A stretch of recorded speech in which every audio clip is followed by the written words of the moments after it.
I was doing a session that had about maybe 50 people, and I was scheduled to do 12 sessions. So, and each one of them was different. And in this one, we do this exercise where I try to get you to see what's in your head without any sort of, negativity attached to it. I mean, we're all in this boat learning together. So this guy got up to report for his group. We had broken into small groups, and I had asked them to give me their messages growing up about certain things that are in Title VII, right? Race, gender, that sort of thing. So he gets up, he's an older white gentleman, and he introduces himself, and he says that he's about to retire. And he said that he had come from South Georgia. And when we got to the issue of race, he said, the question is, what issues or what messages did you pick up? He said he hadn't picked up any. Well, he had said he was born in South Georgia. He said he had grown up there, and he said that he was about to retire. So I knew where that put him in time with these issues, and I couldn't imagine that he had not picked up something about race. Where he said he was from was the place where Martin Luther King left because it was too hot. He said, these people are resistant. They're never going to change. I'm going over to Alabama. That's how bad this place was, right? So for him not to have picked up anything just didn't make any sense. So I said to him, are you sure you didn't pick up any race issues? And he said, no. He said, of course, we didn't let Black people live in our town. So, I didn't have any race issues. I didn't get any race messages. Well, the whole room broke out in laughter. And he couldn't understand why they were laughing until he thought about what he said. And once he thought about it, he realized what he said and how ridiculous it was. And it hit him all at once. So he started laughing, and then he got real serious, and he said, I feel so bad because I know, he said, I'm about to retire. And I know that I have hurt so many Black people during my work life for something I didn't even know was in my head. Okay. That's heavy. And the love in that for him to be able to say that, I know, was really heartening. Dr. Caree Cotwright is a distinguished leader in nutrition, passionately dedicated to advancing food and nutrition security across the United States. As the former Director of Nutrition, Security, and Health Equity for the Food and Nutrition Service at the United States Department of Agriculture, or the USDA, Dr. Cotwright was essential in orchestrating a comprehensive departmental approach to enhance nutrition security nationwide. She also played a pivotal role in advancing the goals of the White House Conference on Hunger, Nutrition, and Health. Her commitment to enhancing health outcomes is reflected in her extensive communication efforts, having presented over 200 keynote addresses, speeches, podcasts, and webinars. Currently serving as an associate professor in the Department of Nutritional Sciences at the University of Georgia's College of Family and Consumer Sciences, Dr. Cotwright's research focuses on improving dietary habits among young children, particularly within underserved communities. Her innovative approach, utilizing community-based participatory research, seeks to create a healthy and sustainable best practices in the early care and educational setting.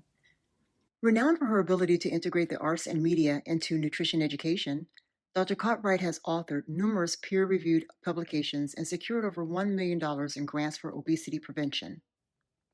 Her early experiences as an ORISE research fellow at the CDC's Division on Nutrition, Physical Activity, and Obesity further fueled her dedication to promoting health through initiatives like Let's Move. Dr. Cotwright, a registered dietitian, is the visionary behind Dr. Caree, LLC, an organization dedicated to fostering meaningful community engagement, strategic planning, nutrition policy, and transforming the dietary habits of young children and their families. The company provides interactive training, speaking engagements, and arts-based nutrition education initiatives. With a PhD and a master's in nutritional sciences from the University of Georgia and a bachelor's in biology from Howard University, Dr. Cotwright exemplifies the spirit of excellence. Residing in Atlanta, Georgia, she embraces her fulfilling family life with her husband and 3 daughters. Dr. Cotwright's ongoing commitment to nutrition security and health for all is a profound source of inspiration, driving positive change within the nutritional sciences field. Welcome, Dr. Cotwright. First question, what is the cornerstones of nutrition and health? I always consider, I think it's Hippocrates that said, health is the greatest of human blessings. And so as we think about social equity, we think about nutrition, we have to have that cornerstone. We can't build community. We can't advance if we're not healthy. And so as we think about nutrition as that cornerstone of health, we have to make sure that we're serving our bodies to then do the work that needs to be done that can glorify the mission and glorify everyone's destiny so that they can work in their passion and have an impact on the lives of others. But a piece of this, of course, is that Caree is a wonderful friend of mine from the University of Georgia. We met, I think, at some training on how to use a platform for doing stuff that we now take for granted. And it was a divine coming together. And we have been friends ever since. So welcome to the program, Caree. Well, thank you for having me. I'm so happy to be here. Welcome. Thank you. But we know, Caree, that people are not thinking of all of us when they think about that idea Hippocrates had. Mm-hmm. And I love it that you sort of carved out that niche for yourself. It's such an important one. And, you know, we started off with the question of what does nutrition have to do with DEI? Mm-hmm. And I know that a big part of the work you do is trying to make sure that those things that you just said end up being something that all of us can access, especially in a country that has as much as we do. Yes, and I really thought about when I came into nutrition, I was really interested in being a physician. I wanted to do treatment. I don't know, at a young age of 18, I don't even know if I knew what it really entailed. But once I finished my degrees and I was doing like intense pre-med training, I was like, I really don't feel that great in the hospital. I want to do more prevention. And I saw such a need, particularly in the Black community, with the rates of diabetes, heart disease, chronic disease, people dying, all of these things happening. And I said, I gotta focus on prevention. And I remember going to my parents and feeling really afraid to say, I don't think I want to be a physician. And, that's what I had said all this time. And they said, whatever you do, you'll do a wonderful job. So just figure out what that is. And later, my father ended up passing away from cancer. And it really, really, he was very young, he was 59, pillar of our family. And it really was a change in trajectory for me to say, I've got to focus on prevention, and especially in Black communities. And so it gave me this fire to go. And that's how I found myself in graduate school. And really, my mom walked by one day when I was researching and said, you've always liked nutrition? And I said, I have. And I didn't even know it was a major. We don't necessarily have and things that we see, at an early age. And so I didn't know. And I started researching and I went back to take all the classes because I was a biology major at Howard, to take all the classes that I needed to take to become a registered dietitian. And so here I am, this master's student, doing these things and taking all these classes, going back and forth from Atlanta to do my research. But really what drew me to the university was that I'm a product of Atlanta Public Schools. And we were doing a major multi-million-dollar grant for Atlanta Public Schools, fourth graders and their parents, Black children. And it was an opportunity for me to use my gift. My mother's a retired APS principal, and I was a product. And so I just went in knowing people. They knew my mom, they knew me. And so here I am, I'm doing the work with my professor, and I decide, you know what, I'm going to do nutrition theater. I want to do something that's going to resonate with the kids and the community. And I went to my mentor, and she said, I have no idea what you're talking about. Wait, nutrition theater? Caree, get out of here. That is so crazy. Keep going. Nutrition so you talk about, right? Exactly. So the quilting, right? Me using my gifts, my talent. I had always been doing a writer, a poet, all these things. And I decided I want to write a play about nutrition to teach kids about nutrition. And so I go to my mentor. She says, okay, you got to figure it out because I don't know what this is. So I'm interning in DC, again, trying to get my footing in nutrition. And one of my mentors said, what do you want to do? And I said, nutrition theater. And I said it, under my breath. And she said, oh, I know a lady in Boston that does that for a living. You need to call her up now. Ask her, can you intern with her next summer? So I called her. Her name is Barbara Storper. She has a company called Food Play. And she let me come up. And I interned, and I had taken a playwriting class at Georgia. And I came up with Little Red Riding Through the Hood. And so, again, that has been such a joy. But I share this because it's been such a pivotal part of my career to have the courage to live out that passion. Again, God-given gift, right? To do that, to see it come to fruition. Didn't have a dime, Don. You know how that we need that money. Okay, didn't have a dime. Convinced the Black Theatrical Ensemble to produce it for free. We put it on in Boys and Girls Club. Then I wrote a grant to the Atlanta Falcons Youth Foundation. They loved it. They sponsored it in Atlanta.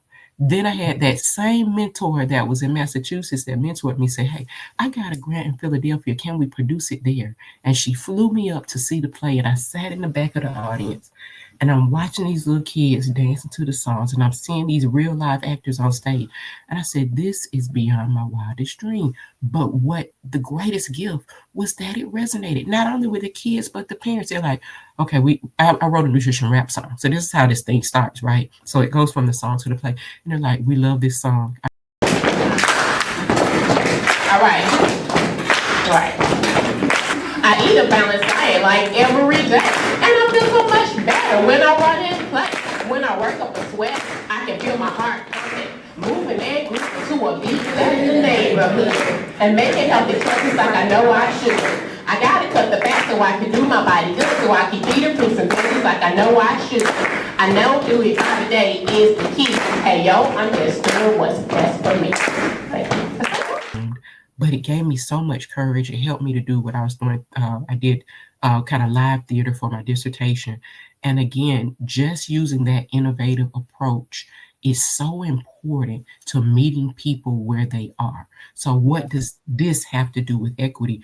Oftentimes, our community members may not know all the facts. We know in general what is good to eat, what is bad to eat, but we may not know what's in the food, how to prepare it, and we have to get it out in a palatable way because food is personal. You go telling somebody to take away their this and they that, they whatever it is, if it's a part of their culture, that's very difficult. And so we have to find ways to make it a conversation that is inviting. And I call it small bites, right? We think about that. Little things add up, just like the patches in a quilt.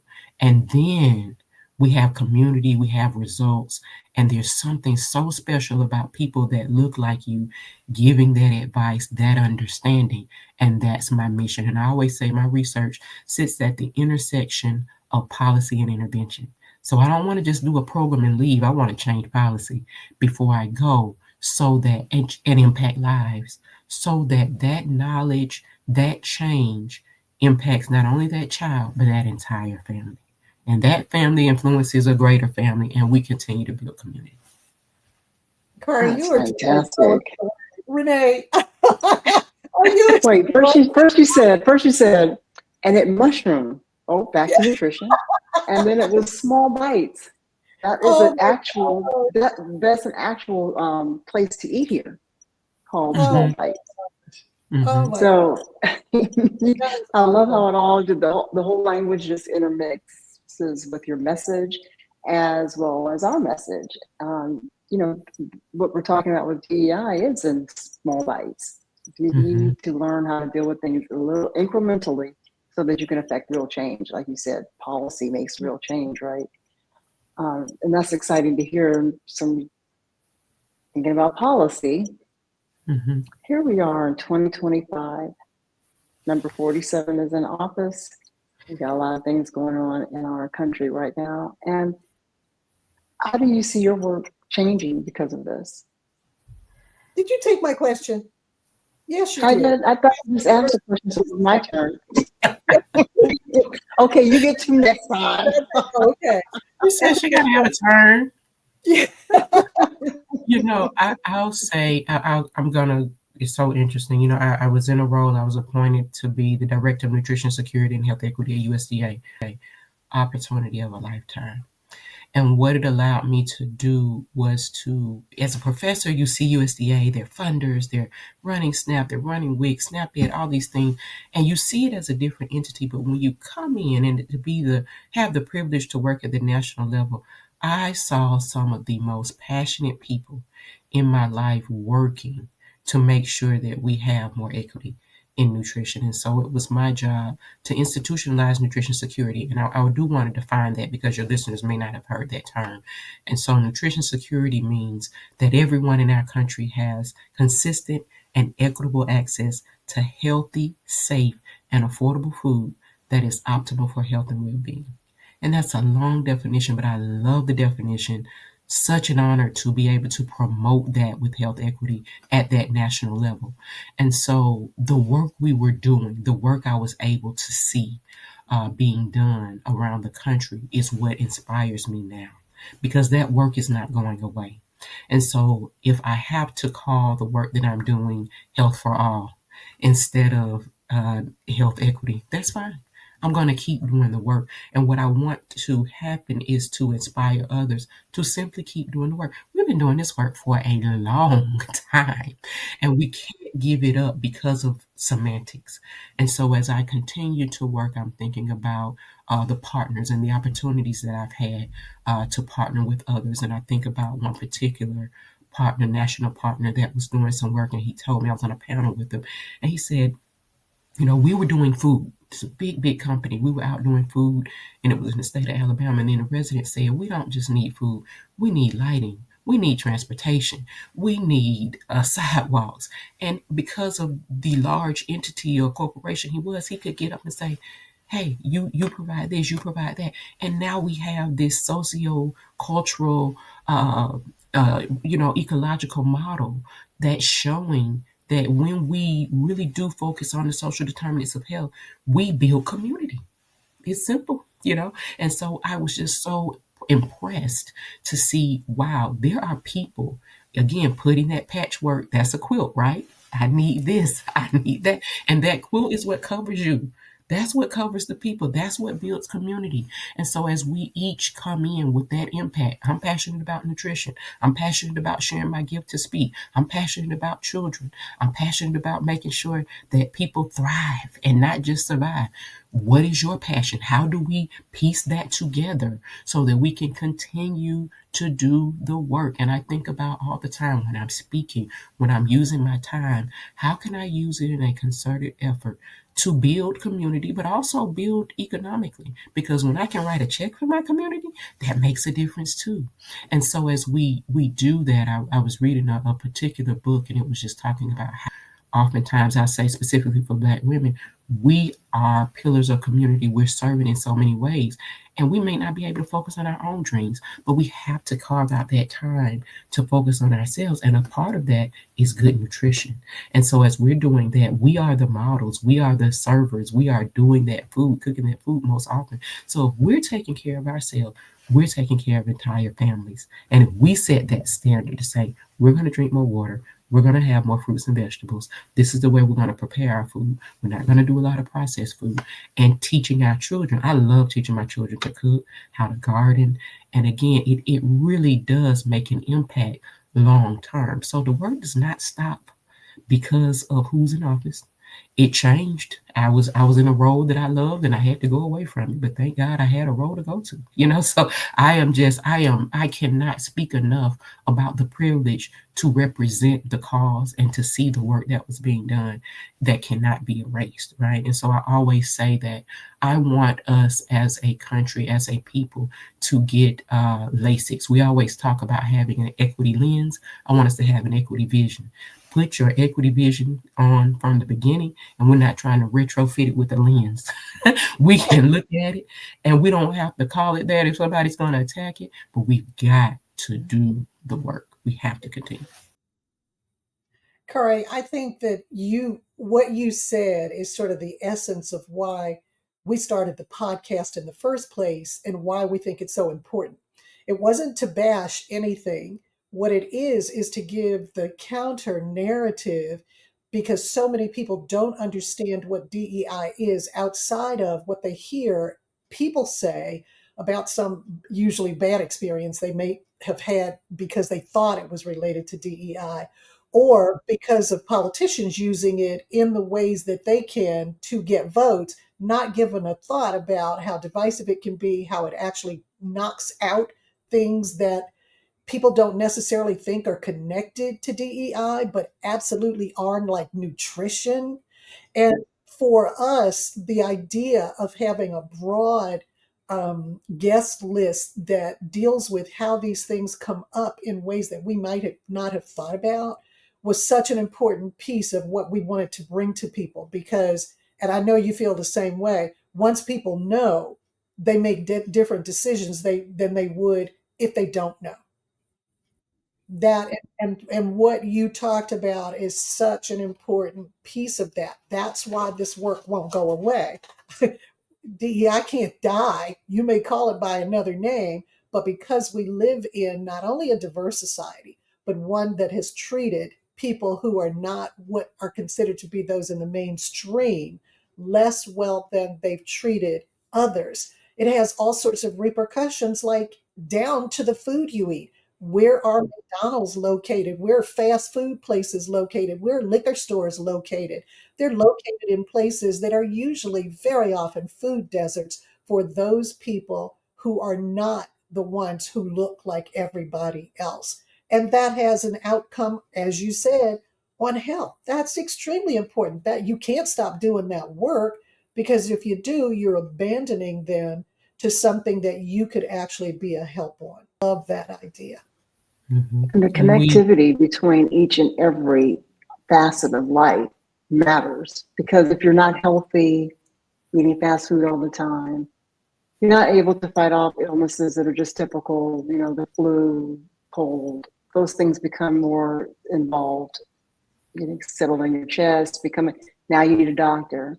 Well, I don't have insurance, because if I had money, I would probably be well fed, or hopefully be well fed, and then I would be not as susceptible to regular things that we know in the environment could cause us illness. And now it's gone to a different level of care, which means I have to be at the emergency room, and then follow-up care becomes further out of reach because I don't have the insurance, and then the illness just keeps going, and it just keeps cycling. And now we've got either children or grown people who have become unable to function, and may end up very well still being cared for because they are now disabled, or that's very much of an extreme example, but I'm saying that to say there are steps along the way that taking out the variable of healthy eating, then that could be one of the things that could sustain our children better, going to school, being able to have a great meal, and their minds can think, and then their bodies are also capable of functioning. I mean, it's a whole thing, right? And to say you can take one part out and just be done with it means that you're not really looking at the problem. You're not even trying to fix anything. This is about, I guess, a look or some money, or I'm not sure where the real, people usually say follow the money. Mm-hmm.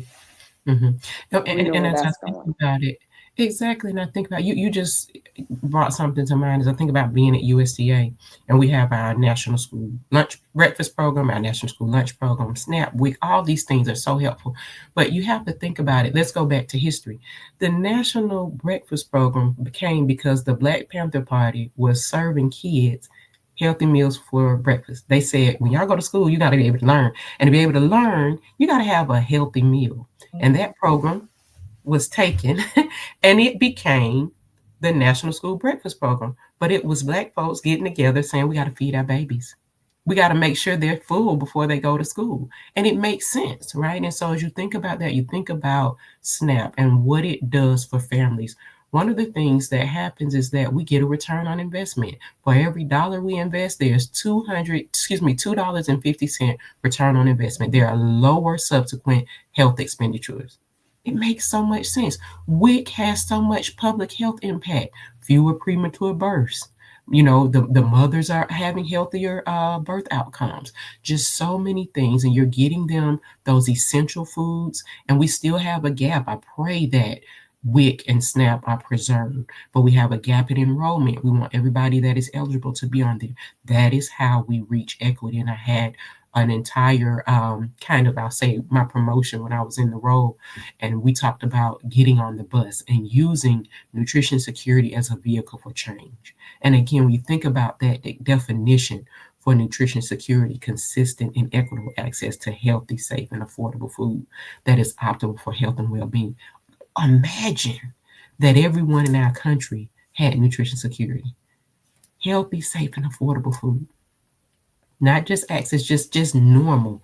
That was just normal, how much we could change. And so having that vision, I'll share something with y'all that's so funny. When I worked at CDC before I came to UGA, and when I came in the door, I was like, I want a bus. I want a nutrition bus. And I wanted to look like that little Hidden Valley Ranch man giving vegetables off of the bus. And I was writing these grants, but I was ahead of my time. Nobody gonna do a fruit and vegetable bus market. But now you see it, right? You see all these mobile markets. And when I got to USDA, it was like, what's your vision for nutrition security? What would be your dream? I was like, I want a bus.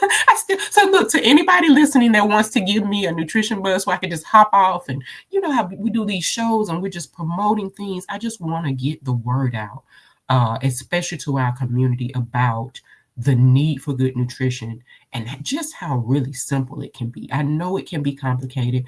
I know it can be more expensive, especially in this day and time, but there are ways to offset the cost and still live a healthy lifestyle and have good nutrition for you and your family. Caree, that you wanted the bus. I do. I still do. It's incredible. You know, to me, imagination, the ability to be able to do something like that, to envision something nobody else has ever seen. And Renee, I know you can relate to this because you are so imaginative and so creative. Absolutely. And I can't even follow it. It's like, you know, we're going to do this, this, and this. It's like, okay, just me. Okay, because that's not how my mind works, right? But it's amazing because that brings me back to Caree when, you know, the long view, right? Mm-hmm. Like when I grew up, I'm 74. When I grew up and we visited my grandmother in the summer in Norfolk, Virginia, they still had it when they moved to Norfolk, like in the 1920s, when they moved there, it was to do agricultural work, leaving the sharecropping in North Carolina behind. But of course, what people were used to, picking their vegetables from their garden and eating their stuff, right? Mm-hmm. Followed them because there were so many people who were coming and they brought things with them that they were used to. And I can remember so distinctly when we went every summer, the guy going down the street with the whole cart of all sorts of vegetables, yelling out what it was he had. And if you heard it and you needed those onions or those carrots or green beans, he was there.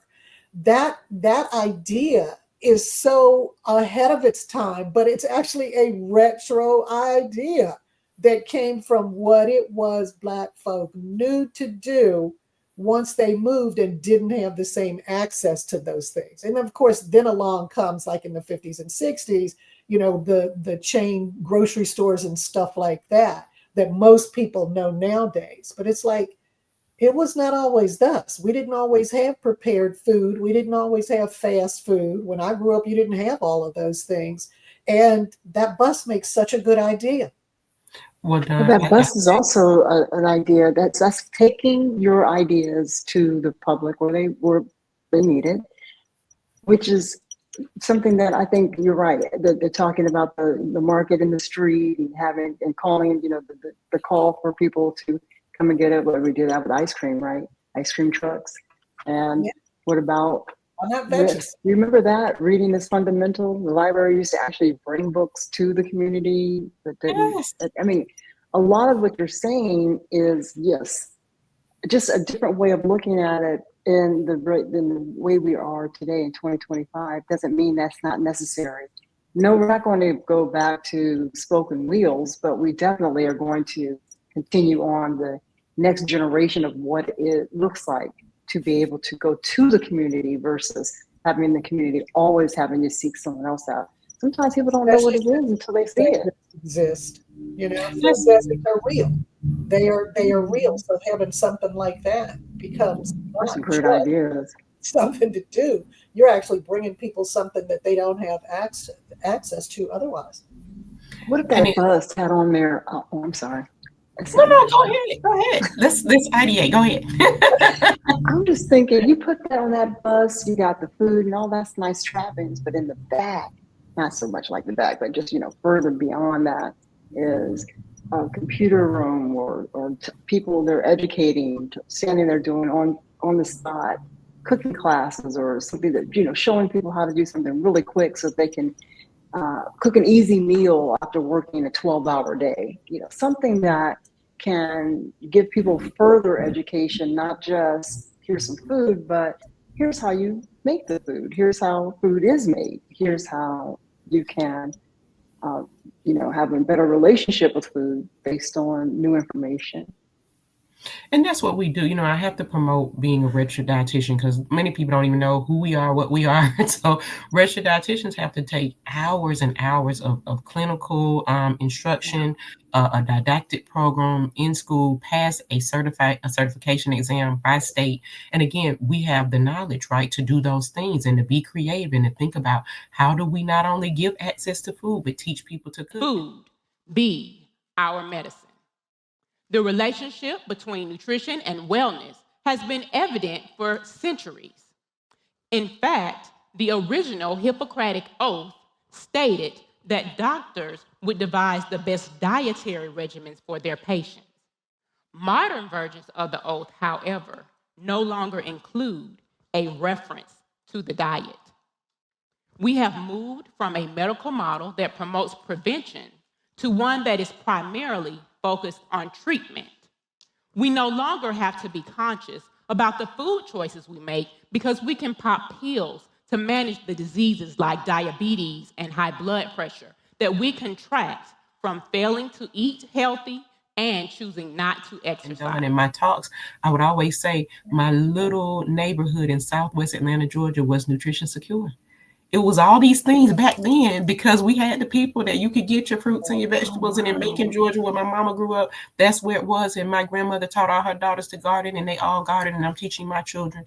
And so just thinking, it is the most beautiful thing, y'all. When they would see, we had a little garden on the side of the house. They said, Mama, this looks like a bell pepper from the store. This is a real bell pepper. Just being so excited. Like a real pepper from the store. Yeah. Oh my gosh, yes. So it's so funny to see the flower, turn into the fruit or vegetable and to cultivate the soil. And y'all, again, we got to go back in history. You think about our parents, right? And so again, coming through slavery, coming through the Middle Passage. But let's think about the women and pay homage to the women that said, they're going to take me, but I'm going to put this okra seed in my hair. And when I get there, I'm going to plant this seed so that we can have some. Y'all, okay, let's stop. Let's pause for the ancestors. Because who thinks of that? Who is being ripped from their family and their culture and being put on a boat to be enslaved and says, no, I'm gonna put this seed right here and when we get there, because they were determined, okay, these people survive. When we get there, I'm going to cultivate the soil. Come on, y'all. We got everything we need. Think about that. If they can think about that then, we can think about that now. And I love to see my church is starting a community garden. There's a person with an urban farm and he's saying, hey, he brings plants every week and he's educating folks. And so how do we really get the word out? I was on a panel with a lady, I forgot what area she was in, but she said they actually had, for lack of a better term, a nutrition forest. They had planted blueberry trees and pear trees, and they said it was free to the public to just go and forage and get the fruits and the vegetables. And I said, look, Don, all I saw was myself skipping through the forest. Oh, this is so good. And so Little Red Riding Hood for real, huh? Yeah. And so as we think about what can we do, there's so many things that are not, I was telling Dawn that earlier, like it doesn't have to be this huge thing. If you affect 5 people by teaching somebody to plant a garden, you just affected and impacted 5 people, and those people can impact 5 people. So that starting out small is just so important to continue to have that impact. And so I think about that. And Dawn, I'm taking a page from your book. One of my gifts is speaking and writing. I got to put the written word out there. You've got to put it out there. If you got whatever gift you have, God has given us so many gifts. Use that for his glory. And when you do, you watch the door fly open. Because when you're walking in your passion, it is just, it's contagious and people see it. And that is my passion. And so I just said, Dawn, I got to sit down and write, not just my academic papers, but things to get it out there. As my mom would say, put it where the goats can get it. Make it easy and make it comfortable so that people will be drawn to the information. Yeah. You know, Caree, just last week, I was talking to one of my old law school classmates who, and the idea of food came up and growing things. And he's in California and said that growing up in Compton, okay, he said, I don't know that I ever had groceries, vegetables and stuff, certainly not in the summertime, that were bought. He said everybody on the street knew each other. And think about Compton, California, right? Where we think of as like this wasteland. He said everybody knew each other and everybody had a garden and they exchanged stuff all summer long. And I said, my guess is that those people doing that were people who had come as part of the Great Migration. They went to California and they brought with them what it was they knew. They knew how to grow stuff. They had come from the South, right? That's what they've been doing. And he said, as it turns out, you're absolutely right. That is what happened. That's who those people were. And he said it was like living in a village. It was so comfortable, so secure.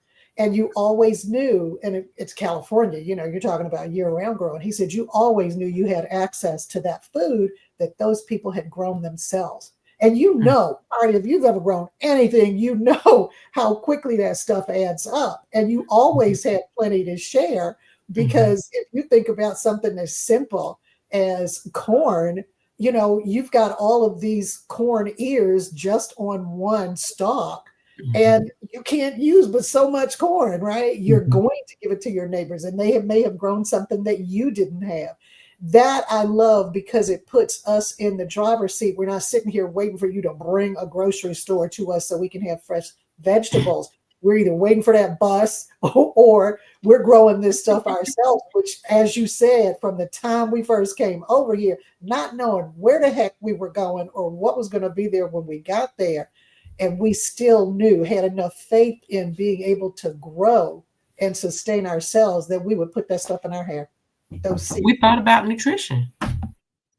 Yes, absolutely. So if this family did corn, and the other family did greens, and the other family did, you know, the fruit, and you know, everybody, we could all then get together, and I guess that's really what would be the stone soup.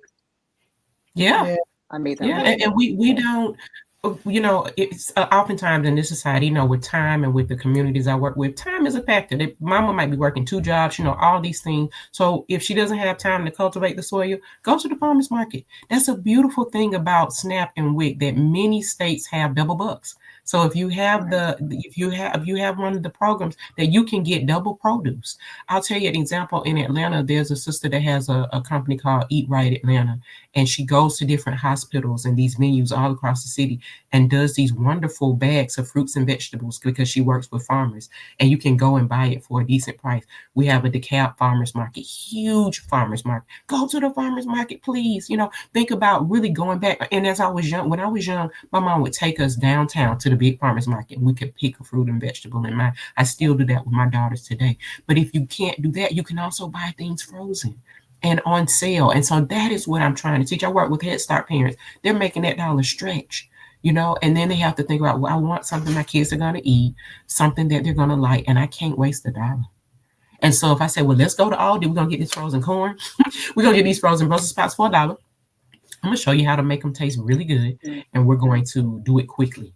That's what people need. And I understand that. So it's not, that's what I'm saying, making it palatable, meeting people where they are. You have to work in the realm of what people have. And so I can't tout and say, oh, grilled salmon with asparagus and couscous would be fabulous. No, because that's not where we are. Maybe that's great for you, but that's not where we are. So Dream outside. you gotta meet people where they are. One of the lines from my play is there's a character, it's Big Boy, Little Red, and Grandma Jackson. Okay, so Big Boy exercises all the time. Little Red eats, right, but they don't do both. So Grandma Jackson teaches them how to do both. So Little Red is sharing with him that Grandma made some chicken in the oven, and Big Boy says, "Everybody know you can't fry no chicken in the oven." So it's like, yes, you can, you know. And so we're teaching these things, and it's such it's an epiphany. It's such a beautiful thing when I talk to the parents in the communities that I work with, and all they ask, because people have this perception that folks on SNAP or folks on WIC or people in Head Start or certain communities don't want helpful information. They don't want to eat healthy. They don't want to do better. And the only thing I hear from my wonderful research participants is, when are we going to get more? How can we do more? I want more classes. How do we learn? And again, we would do things like virtual cooking classes, but say mom, we would give them the food boxes, do virtual cooking classes. And if mom or dad couldn't cook with us, they would watch on screen and then we would record it and they would cook it later. But you got to meet people where they are. Maybe when they get in the door, baby is tired and they just got home, but they going to tune in. And then they say, oh, I see how to make this chicken parmesan or whatever it is we're making with these vegetables. And I have people say, how are you getting my child to eat broccoli, roasted broccoli and sparkling water? What is this? But they'll do it. We got to make it palatable. We got to make it exciting. We got to make it interesting. And that's my gift, and I'm not going to stop. There's no way I'm going to stop. Yeah. No reason for you to do that. Mm-mm. I believe that we're sent here with certain missions to do, right? Mm-hmm. Clearly. And when you have passion for something, and I told my students the same thing, passion to me is not wasted. Passion is the universe talking to you, telling you what it is that you were put here to do, and it's really passion. And I know that is such a part of what you walk with. It's a part of what I walk with DEI. And I think it's really interesting that both of us have had the experience of going into an area that there may have been a larger discipline, but we took that in another direction, and it ended up resonating with people in such a huge way. And our passion carries us through that. I'm going to ask you this one, Caree, but you may feel like you might have talked about it to some extent before, but it was in the context of something else. And that is, how does food access reflect the broader DEI issues in our community? Yes, as I think about, I touched on it a little bit as I was talking about the socio-ecological model. And social determinants of health. And so as we think about food, again, this cornerstone, good nutrition being a cornerstone of health, we also have all these other needs. And I mean, food is one of our primary essential needs, but we have a need for water. We have a need for shelter. We have a need for all of these things. And so if we don't have that, if we don't have essentially, we have people who are hungry in this very rich and wealthy nation. We just simply can't do the work that needs to be done. And you think about that, even as I talked about young children in school, they can't learn the way they need to learn if they go into the classroom hungry. They just can't focus. And so again, So then you're talking about education, being impacted by it. Yeah. Yes. And then the teachers can't teach, because then the child becomes distracted. They may behave differently. And so as you think about that, but you think about people, again, adults, I don't know if people really know what it feels like to be hungry. It is not a good feeling to not know, where your next meal is going to come from. And I'm so glad that after the pandemic or during the pandemic, there was so many resources for food, because people passionately did not want people to be hungry or worry about, where their food would come from. And I was just listening into scripture about how God feeds the birds of the air. So why would you worry about what he would do for you? And so if we can look at nutrition as that, to make sure that we are doing something to provide, for others, or giving that education to make sure that people have that as a cornerstone, but realize and recognize that food is just the beginning. Yes, you have to eat, but then there are all these other needs, core needs that correlate to a healthy being, a holistic, healthy being. And that fact that we, in my work and in the work that we all do, we want people to experience that food, that shelter, those needs with dignity. And so as I think about that, I have a good friend in Chicago. He has an organization called DEI Chicago Dream, and he's delivering fresh fruits and vegetables to your door like Amazon. And all you have to do is say you're food insecure. And again, he's working on this and just a beautiful model and making sure that people are able to get these fruit and vegetable boxes with dignity. But he started out with a food refrigerator in front of a liquor store. He saw his community was in need, and he said he would just watch. He would put the stuff in. He would watch people, and he would listen. And they say, "I wish they had pineapple, man. I wish they had." And he would go taking it. This is out of his own dollars. He would put pineapple in. And now, literally, I think he's doing millions of pounds of food, and it amazes me every time I'm talking to him because it just blows my mind at the ingenuity and what he was doing. Is again starting small. Small bites, one food refrigerator to where he is It's now. so sweet to And highlight that so, person.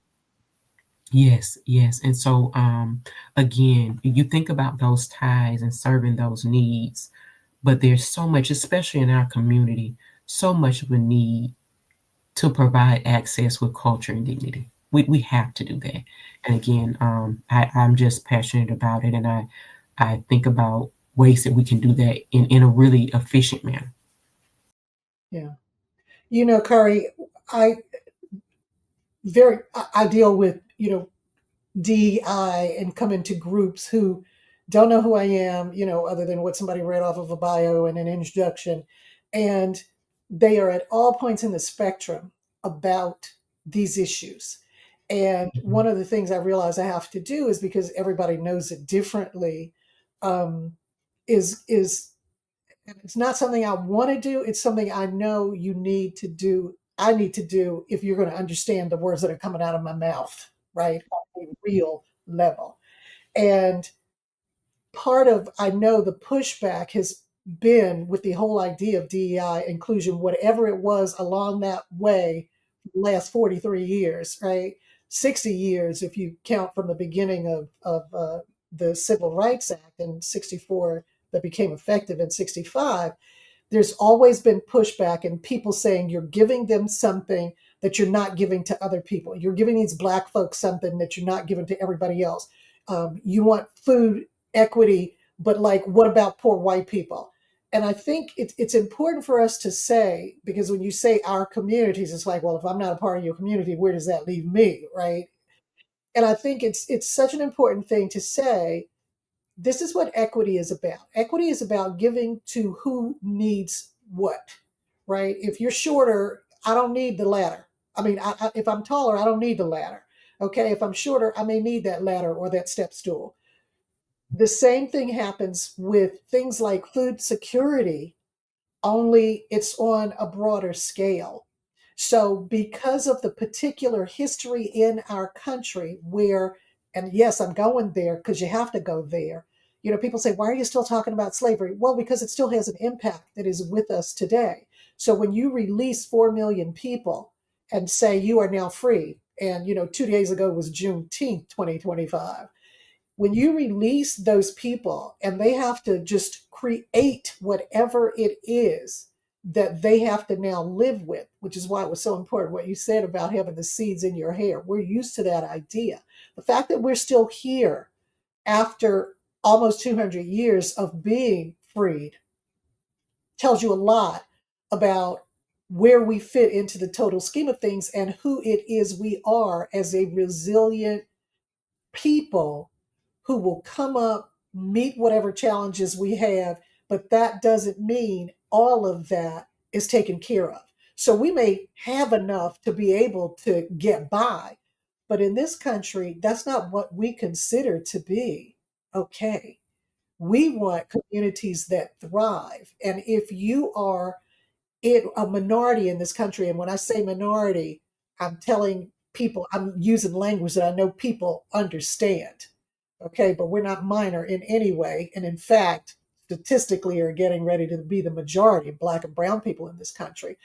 When you are in that position, coming from that background where you have never in this country, there might have been spot programs, but you've never just holistically had somebody that would bring you up to that starting line where they had said, you can just go from here now, without realizing that we were not at all in a position to compete with other people because we didn't have the same resources.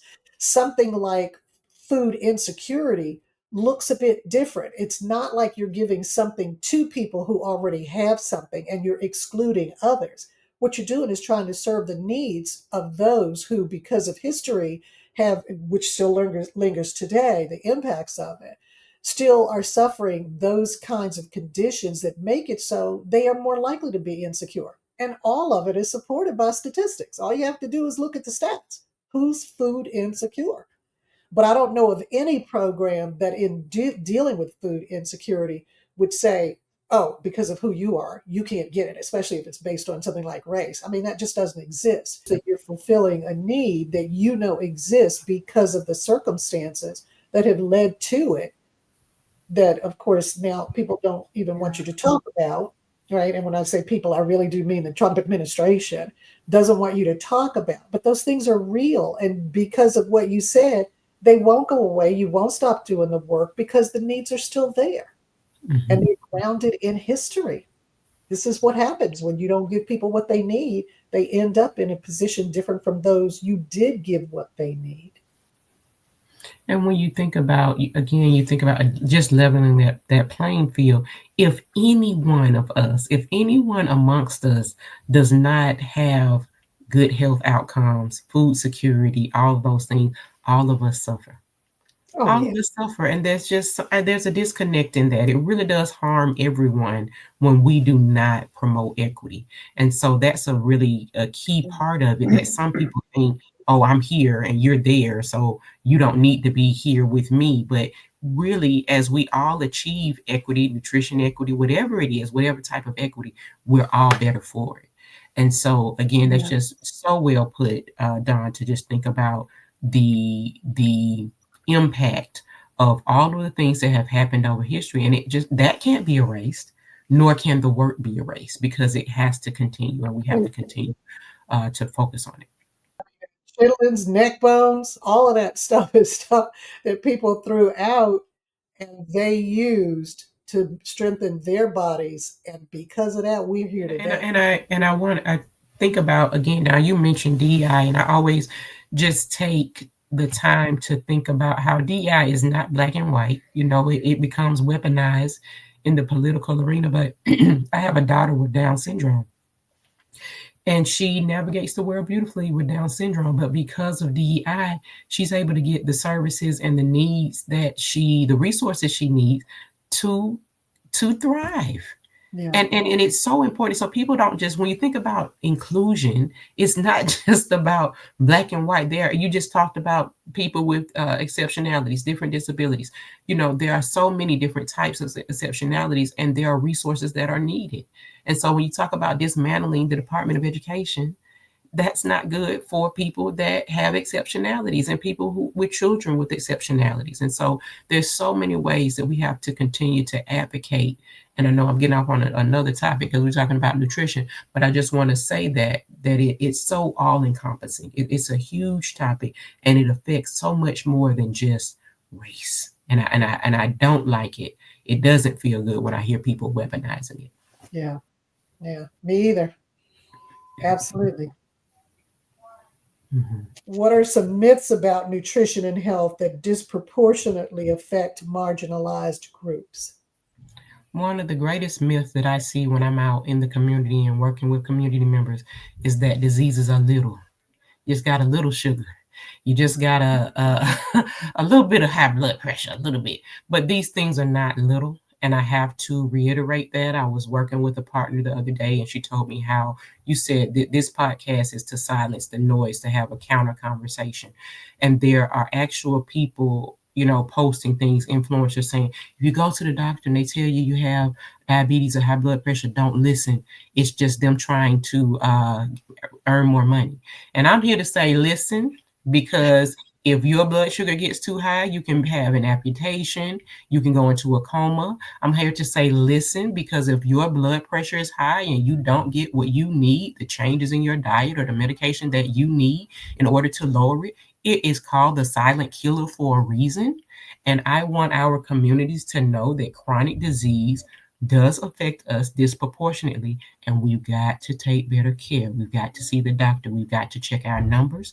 We've got to be aware, and we've got to listen to our bodies. So do not listen to people that say to you that diabetes doesn't matter. You don't have to check your blood sugar, or that high blood pressure, your blood pressure is okay if it's at these higher levels. You really need to know your levels. The other thing that we need to do is recognize the signs of certain diseases. If you are walking around and you have frequent urination, frequent thirst, blurry vision, you may have diabetes. I want to get to you before you have those things. So recognize the signs that your body is showing you. Listen to your body. Don't go so fast and furious that you can't be aligned with what your body is telling you, because your body cries out well before the disease begins to progress.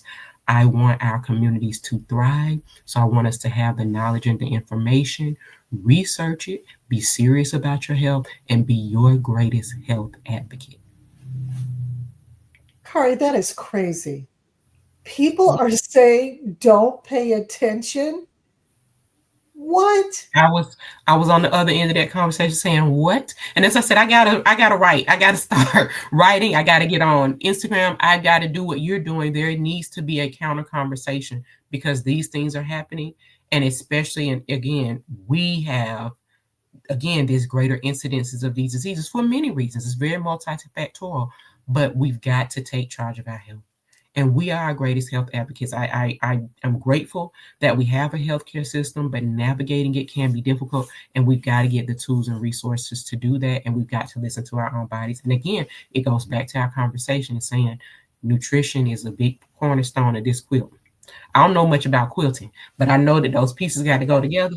And so as we think about that, we've got to have nutrition as a core part of our health. And again, as we know, we do know the things we need to do in general, but working with a registered dietitian, working with someone who is trained in nutrition, not just the people that you see that said I had the olive oil diet or whatever that is.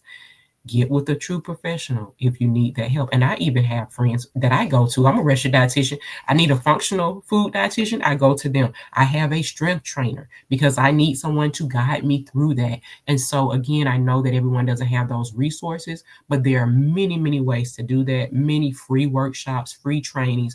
Again, we have so many things on resources that are true and real resources. I don't mean the ones that are maybe not telling all the truths about these things that we encounter, where you can get the information and the knowledge is there. So for me, again, I'm willing to share. People can look me up. I'm on LinkedIn. I'm on many things. I'm willing to share resources if people need to have some more guidance. And I'm pretty sure that will be linked in the podcast for you, so people will be able to get in touch with you. Sure. Yeah. That's crazy. Well, I just want to wrap this up. I have rapid fire questions, 4 of them. Okay. You ready? Yes. What's your favorite color? Red. What's your favorite movie?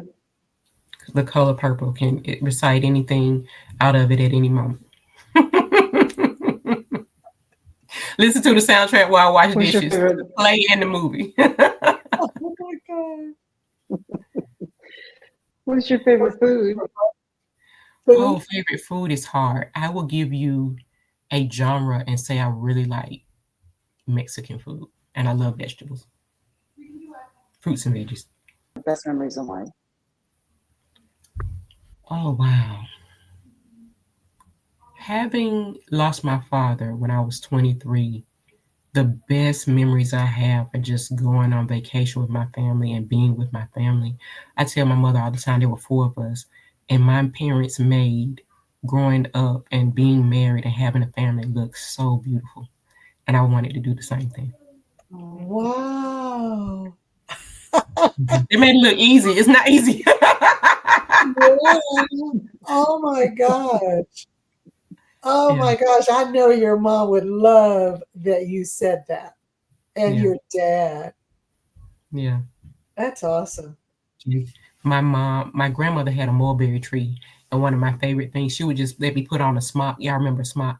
And I would go outside and she said, let that baby eat berries. And I would eat those berries till I couldn't eat them anymore. Oh, how neat is that? That's awesome. I love that. All right. Caree, thank you so much for spending time with us and enlightening the world about the connection between nutrition and DEI. And as we have now seen, it is a huge connection. And thank you for the work that you're doing to try to bridge that gap that deals with the inequities. Keep Well, up the thank good you. work, girl. You're so important to us. Thank you so much. Thank you for having me. This is my passion. I know I love your passion. I thank you for doing this podcast. It's so important for us to get the word out. And it is my joy, to be here and to talk with you and Dawn. You're one of she's just my spirit animal. I don't know. And look, she told the story in the beginning. We met. I will never forget it. It was, I don't know the training anymore, Dawn, but I walk in, Renee, and there is no seats. I'm probably running behind, running from campus. And I saw Dawn. I said, is anybody sitting there? Does anybody have this seat? She said, it's yours now. And we have been fast friends ever since. And I just appreciate that. I've appreciated all the work that you've done and how you use your gifts in such an amazing way. Look at the things that you're doing. It's so multifaceted, and it's an inspiration to me and to so many people. And just to have the opportunity to come on here and have this platform is such a gift. And thank you, guys. You keep up the great work as well. Thank you. All right. Thank you, Caree. Mwah. Okay.